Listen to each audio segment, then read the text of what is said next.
Lincoln was the first one to market back in the late 90s with the Navigator, their body-on-frame 3-row luxury SUV. And Cadillac, of course, quickly followed suit with the Escalade, which was a hastily rebadged Yukon Denali from GMC until they came out with that GMT 800 variant a few years later. Now, since then, there's been an ongoing war between Lincoln and Cadillac with some other competitors in the mix here, but it's really been the battle between the Navigator and the Escalade for the 3-row large body-on-frame SUVs that can tow a decent amount of weight. And now we're here with the newest version. This is Out Motorsports, the channel for cars as you are. My name is Jake, and this is a 2022 Lincoln Navigator Reserve. Now, it's a 22. It's been in the press fleet for 2 years now, which is a little odd. However, there's no differences really between this and the 2023. So we're going to talk briefly about what is different for 23 because it's really a couple minor things, but everything I'm talking about here applies to both the 2023 Navigator and the 2022 Navigator, and most of it applies to this entire generation of Navigator that goes all the way back to 2018. Okay, so first things first, let's talk about what they changed for the Navigator for 2022 and then what's changed for 2023. So for 2022, Lincoln gave the Navigator a facelift, a literal facelift. So the entire front end is a little different on the 2022s and 2023s, as is the rear end. They just changed the styling a little bit. The other thing that they offered inside is some updated color combos for their black label trim level, which is the top trim. It's above this Reserve, and it gives you some very interesting color combos and wood tones and all this stuff. It's very, very pretty. This is a little bit more basic with the white on the tan interior. Also very nice, but if you really want that higher special feeling variant of the Navigator, you're gonna want a black label. They added 2 more color combos for 2023. The bigger deal for 2022 was adding what they called, for the first model year, ActiveGlide, which sounds like something that you would find in your nightstand drawer, but it is hands-free driver assistance technology that works on highways. It is GPS mapped. It is very similar to General Motors' SuperCruise. If you've heard of that, it's on the Cadillac Escalade competitor, so surprise, surprise, Lincoln has ActiveGlide, which I can't even say without laughing. They have renamed it, and they've chose to use parent company Ford's branding for 2023. They're calling it BlueCruise. So in any case, that was the really big tech update, and then they just changed the infotainment system to have a little bit wider screen, that sort of thing. But the updates otherwise, pretty minor. That's all they really did. For 2023, other than adding those couple of color combos for the black label trim level, the price got a bump. So this particular Navigator got about a $7,000 MSRP hike for 2023, which brings this one in with the Reserve 1 package and a few other little things. This has the blackout package that gives you the black wheels and the white grille to match the paint and all that. For 2022, this is $102,000 roughly. For 2023, it becomes about $109,000. So it has to be very impressive. We'll talk about how it drives and mostly how it tows here in just a second, but first let's talk about the mechanics of the whole thing. So popping the hood here on the 2023 Navigator, I'm calling it a 23, but they're all the same. Popping the hood here, you're gonna have the corporate Ford and Lincoln 3.5-liter twin-turbo EcoBoost V6. Now, this Navigator, as they have always been, is a platform mate with the Ford Expedition. Of course, they're very different in pretty much every regard, but of course, they're gonna share a drivetrain in some way. Now, you can get this engine in the Expedition, but this is the high output variant. So this is only going to be found on the Expedition Timberline and the Expedition Stealth package. So if you get like an Expedition XLT, it's going to have less power and torque than this one.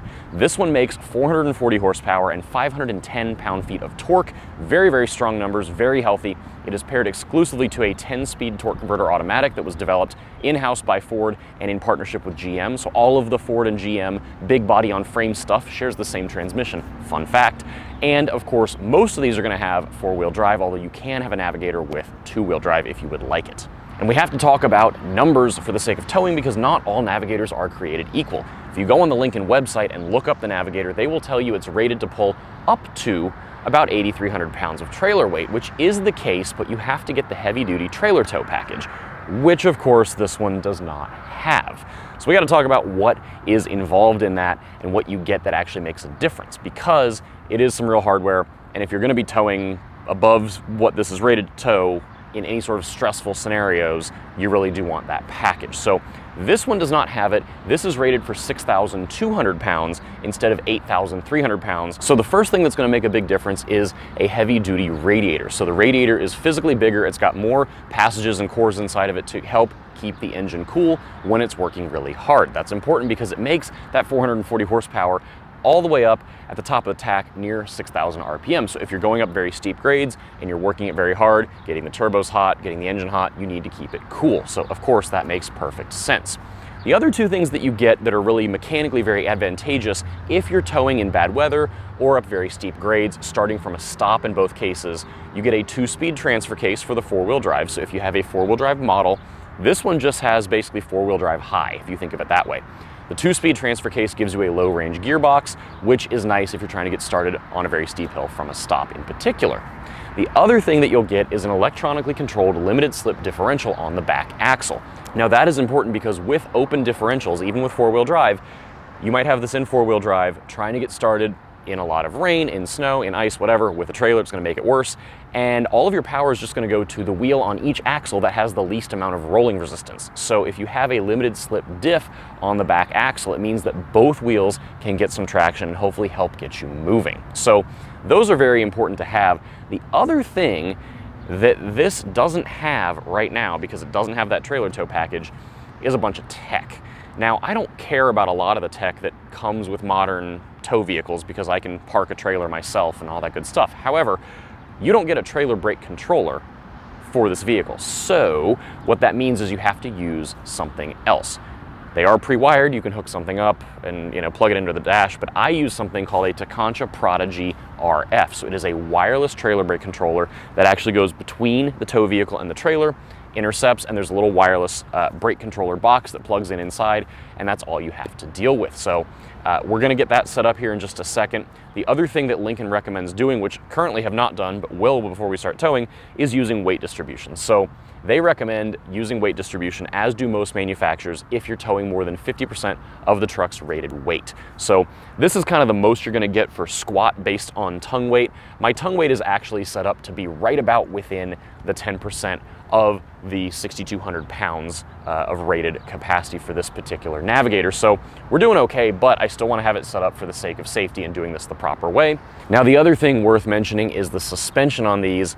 And I could have talked about it earlier, but I didn't, and we're going to talk about it now because it does relate to towing. So these do have adaptive suspension, as most new luxury SUVs tend to have these days. Lincoln has it paired to something they call road preview. So it's got cameras that look out from the front of the truck and see what's coming with the road ahead and adjust the damping of the shocks to match what the truck sees. So it does a good enough job on its own, so Lincoln says.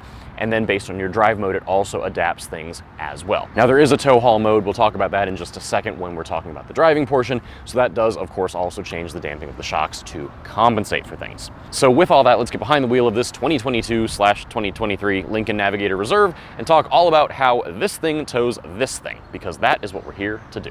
All right, let's talk about towing with the 2023 and of course 2022 Lincoln Navigator. So this of course is the shorter wheelbase of the two, and it is of course that platform mate to the Ford Expedition. Now I towed this trailer with the same sort of weight and setup and everything with an Expedition a few years ago, also short wheelbase, and I thought it did okay, but not great. I thought it needed a little bit more body control, and that was because it was an FX4. It was on a little bit more of an off-road focused setup between wheels, tires, and suspension. Of course, Lincoln tunes the Navigator different than the Expedition no matter what, but it was a really just a stark contrast. This is a much better setup, and that suspension I think has a lot to do with it. This has that road preview suspension that looks ahead with cameras at the front of the truck and adjusts the damping of the shock absorbers to compensate for what it sees coming up. Now it combines with the drive modes that you've got to do that. So in this case, it does know that I have a trailer hooked up. It's very smart, and what's interesting is there's no tow haul mode here. There's no drive mode selection on the drive mode dial for towing. It's actually in the touchscreen, but it automatically enables it when you hook up the trailer. So it'll confirm that it's done it, but very interesting that that's how it works. Pretty nice, pretty luxurious. You don't have to deal with the drive mode, it just kind of does it. Now Ford also lets you set up the trailer in the touchscreen, so it knows the length, it knows the width, it knows the weight, it knows how many axles, and it of course will change some things again with the blind spot monitoring, with the damping, all that, to adjust for the trailer that you're pulling. So it's doing a nice job. I think the body control here is pretty good, and what's interesting is I don't love the body control of the Navigator without the trailer. I think it's a little soft in places because they're going for a very luxurious ride, of course, and it comes across as a little uncontrolled in spots. But with the trailer on the back and weight distribution set up and all this good stuff, it really actually does a nice job. So that I think is pretty nice. Now, as we slow down for a toll booth, I'm going to talk about braking for a second. I think Ford, and by extension Lincoln, have some of the best tow haul automatic downshift logic in the business. Every manufacturer will do automatic downshifting for the sake of engine braking, and I think Ford's is the best programmed. So it really helps slow everything down. You don't have to be on a steep downhill grade to do anything. It'll do it even on a flat road. And then of course, accelerating back away from that toll booth, getting back up to highway speed here, no problem. The EcoBoost in these is like a freight train. I love how it tows, whether you've got the standard output or the high output. It does a really nice job. There's really not a lot of turbo lag, if any, and then it makes nice power all the way up toward redline. I think it does fall off a little bit, but it's pretty strong the whole way. Now, steering, of course, when you're towing is what it is. It is entirely fine, but that's kind of all you ask for out of a tow vehicle. It goes where you point it. The one thing that I don't like here is Lincoln has ActiveGlide, which is quite an unfortunate name. They've since renamed to BlueCruise, which is the Ford name. That is their GPS-based hands-free driver assistant software. So you can, on highways, there's 130,000 miles of mapped highways, and you can push one button and you can take your hands off the wheel. There's a little sensor here that watches your eyes, and it will effectively drive for you as long as it knows where you're going. Now, General Motors also has this, they call it SuperCruise, and it's on the Cadillac Escalade, which is this vehicle's competitor. And SuperCruise works with a trailer. BlueCruise does not. You are not supposed to use it while towing. And that's unfortunate because SuperCruise is really good, and it works while towing, and I've done over 1,000 miles hands-free with this trailer on various GM trucks and SUVs. So that is a little bit of a bummer. Now, the nice thing is all the hardware is here to do BlueCruise, and it works just without the trailer hooked up, and it works fine. I think SuperCruise is a little bit better. It's a little more refined, but either way, Ford and Lincoln could add in trailer towing functionality if they wanted to and push it through an over-the-air update. So that would be something that I would really hope to see, just because it is so nice. It just kind of takes a little bit of stress out of driving. It can take some mental strain off of you if you're towing for a long distance. Really nice to have. Now, as far as other things going on with the Navigator while I'm towing and just kind of general comfort, these seats, these 30-way perfect position seats, are really great once you get them in that perfect position, but there's a lot of adjustability. You have to be willing to spend some time messing around and getting it set, and then save it as a preset on the door so that you don't have to do it again, because you can spend a lot of time, and the problem is you can get them into a very imperfect position and be very frustrated for a while. So you just have to be willing to mess with it. They're very comfortable once you get them set up. I am in a spot that I like right now. We're all good. Great for tall people, good driving position in general. Massage over here is nice. One of the better massages I think that I've gotten in a car driving. Very nice there.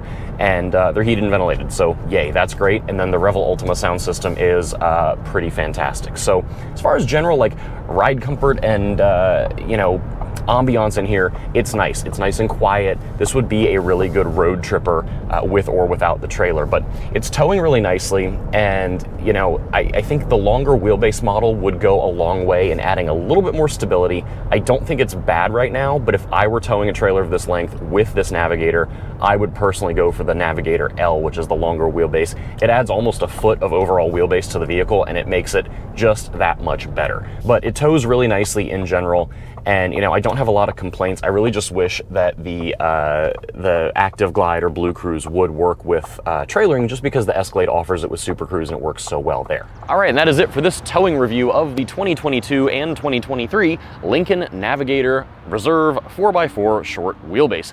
Thank you as always for coming along. Please be sure to like, share, comment, and subscribe right here on YouTube. Give us a follow on Facebook, Instagram, and Twitter at Motorsports. If you'd like to join a growing community of LGBT automotive enthusiasts and motorsports competitors, head over to outmotorsports.com. We've got a whole community online that would love to meet you and be your new best friends. We get together all the time online, and we've got some events we're putting together throughout the rest of this calendar year into 2024 all around the United States. So we would love to have you for any and all of that. Till next time, please stay safe, be well, see you again soon.